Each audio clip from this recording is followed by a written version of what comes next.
रहीम अस्सलाम वालेकुम। Expose the disease में आप सब लोगों को वार्म वेलकम।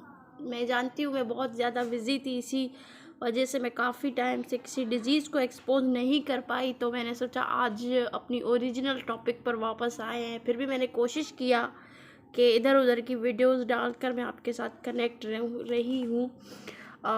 मुझे घर का भी बहुत सारा काम होता है, कॉलेज जाना पड़ता है, तो इसीलिए चलिए टाइम वेस्ट किए बगैर चलते हैं अपने टॉपिक के तरफ। प्री मिनिस्ट्रल सिंड्रोम, ये एक प्री मिनिस्ट्रल सिंड्रोम, ये एक डिज़ीज़ है जो फीमेल में होती है। प्री कहते हैं बिफोर, मिनिस्ट्रल सिंड्रोम। अब प्री मिनिस्ट्रल सिंड्रोम से जाने से पहले मैं आपको मिनिस्ट्रेशन समझाती हूँ कि क्या है। ये अगर जो फीमेल्स होती हैं, लड़कियां होती हैं, वो जब पैदा हो जाती हैं उसके बाद वो सेक्सुअल मैच्योरिटी पर आते हैं, जिसको प्यूबरिटी कहते हैं। प्यूबरिटी सेक्सुअल मैच्योरिटी को, ठीक है। प्यूबरिटी पे आने के बाद हर 28 डेज़ के बाद, यानी हर महीने उनमें साइकिल रिपीट होता है, जिसे मिनिस्ट्रेशन और मेंसेस भी कहते हैं, जो हर एक लड़की में सेक्सुअल मैच्योरिटी के बाद शुरू होती है। तो उस साइकिल से शुरू होने से पहले फीमेल में जो है कुछ साइकिल स्टार्ट होने से पहले जो है कुछ सिम्टम्स, कुछ निशानियां पाए जाते हैं उस डिज़ीज़ के मिनिस्ट्रल सिंड्रोम में। तो आज मैं आपको बताऊंगी PMS is also known as premenstrual tension. अच्छा, अब हमारे पीरियड्स जब आने वाले हो, वो हमें करीब आ रहे हों, जब हमारे पीरियड्स जो हैं वो करीब आ रहे हों, जैसे कि हमें 15 डेज़ पर पीरियड्स आते हैं, तो क्या होगा, 7 या 8 तारीख को हमारे अंदर जो है इस किस्म के कुछ सिम्टम्स डेवलप होंगे। उस सिम्टम्स डेवलप होंगे, उस डिज़ीज़ को हम प्री मिनिस्ट्रल डिज़ीज़ कहते हैं। PMS is a group of symptoms behavioural and physical that once start 2 week before menses which includes. अच्छा, हमारे अंदर जो मेंसेस है उनके स्टार्ट होने से 1 या 2 हफ्ते पहले जो है ये होगा pre minstrel syndrome which includes. अब इसमें क्या होगा, हमें इरिटेबिलिटी होगी।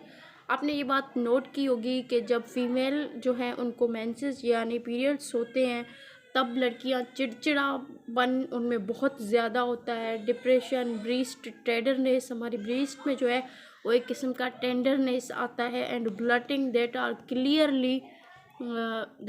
Clearly related to onset of menses, ठीक है। अब ब्लटिंग हमें ब्लटिंग होगी। ब्लटिंग कहते हैं कि साउंड्स जो हमारे पेट से जो है साउंड्स आएंगे, उसको हम कहते हैं ब्लटिंग। डिप्रेशन, इरिटेबिलिटी, हम थोड़ी थोड़ी बात पर चिड़चिड़ापन, गुस्सा, ये जो है पीरियड्स के निशानी हैं, पीरियड्स आने की निशानी है। इस किस्म की तकलीफ़ ये थोड़े हों तो इट्स नेचुरल, ये नॉर्मल है। अगर ये ज़्यादा हो जाए तो उसको हम प्री मिनिस्ट्रल सिंड्रोम कहते हैं। अब इसके काजेज़ देखिए, नो एग्जैक्ट काज।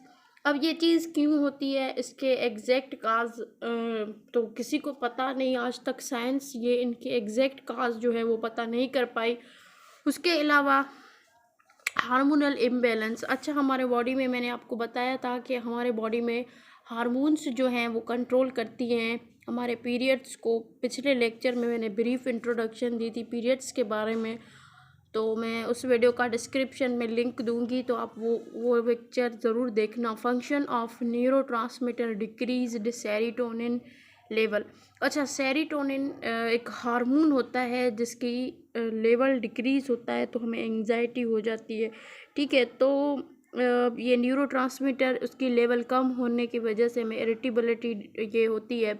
अब ये क्यों होती है, देखिए, जब हमें पीरियड्स आते हैं तो हमें ब्लीडिंग होती है, तो ब्लड जो है वो फ़्लो करती है, ठीक है। ब्लड फ़्लो करती है, जिसकी वजह से हमारे बॉडी में ब्लड कम हो जाती है तो हमें एनीमिया होती है। और एनीमिया यानी ब्लड की डेफिशिएंसी होने की वजह से हमें जो है हमारी हार्ट बीट इंक्रीज़ होती है।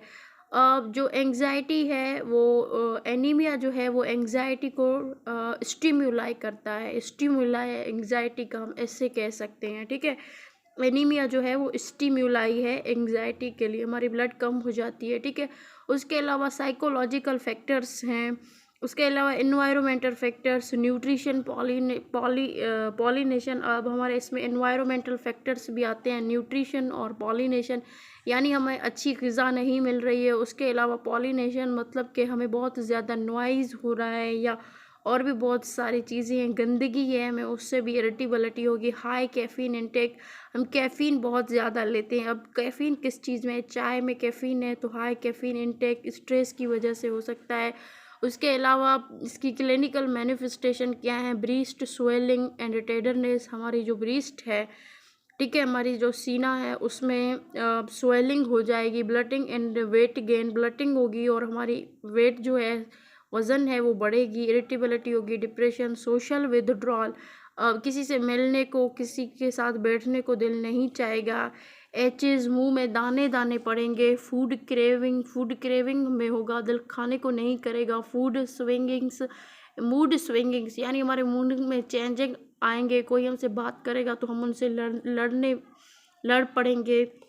उसके अलावा इंसोम्निया, यानी हमें नींद नहीं आएगी। पुअर कंसंट्रेशन, अब कंसंट्रेशन नहीं होगा, हम किसी की बात सुनेंगे तो उसकी बात सुनने में दिलचस्पी नहीं होगी, कोई ड्रामा देखेंगे तो उसको करने में देखने में दिलचस्पी नहीं होगी, कोई कुकिंग करेंगे तो कुकिंग करने में दिलचस्पी नहीं होगी, इसे ही कहते हैं। उसके अलावा स्लीप डिस्टर्बन, एग्जाइटी, ये एंग्जाइटी, इरिटेबिलिटी, मूड डिप्रेशन, ये साइकोलॉजिकल फिज़िकल कुछ चेंजेस हैं प्री मेंस्ट्रुअल सिंड्रोम, यानी हमें मेंसेस आने की 1 या 2 वीक पहले हमें इस किस्म की चीज़ें हो तो उसे हम कहते हैं सिंड्रोम।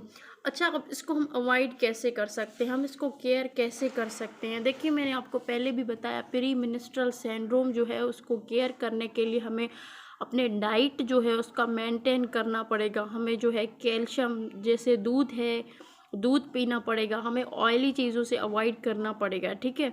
हमें जो है दूध पीना पड़ेगा, कैल्शियम, ऐसी ग़िज़ाएँ खाने पड़ेंगे जिससे विटामिन जिसमें मौजूद हो, ठीक है। ऐसी ग़िज़ाएँ हम खाएं जिनमें विटामिन B6 स्पेशली वो मौजूद हो। वेजिटेबल्स, फ्रूट्स हमें लेने चाहिए। न्यूट्रिशनल सप्लीमेंट जो है वो अच्छी करनी चाहिए। हकीम लुकमान जो थे वो हमेशा कहते थे कि इंसान को जो 90% बीमारियां हैं वो उसके मुंह से होती हैं, इसीलिए अपने खाने पीने का बहुत ख्याल करें, क्योंकि इलाज से एहतियात बहुत ज़रूरी है।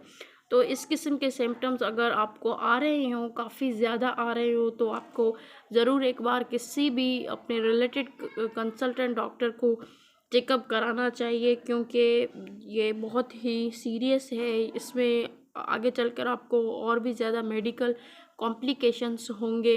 तो आई होप आपको प्री मेंस्ट्रुअल सिंड्रोम जो है वो समझ आई होगी। ये मैंने आपको किताब में पढ़ाया, फिर उसको आसान भाषा में, आसान अल्फाजों में, आसान ज़ुबान में मैंने आपको समझाया ताकि आप लोगों को समझ आए, आप इस चीज़ से अवेयर हो। इससे पहले मैंने इस मेंस्ट्रुएशन पर एक ब्रीफ इंट्रोडक्शन वाली वीडियो दी थी, आई होप आप वो भी जाकर देखेंगे।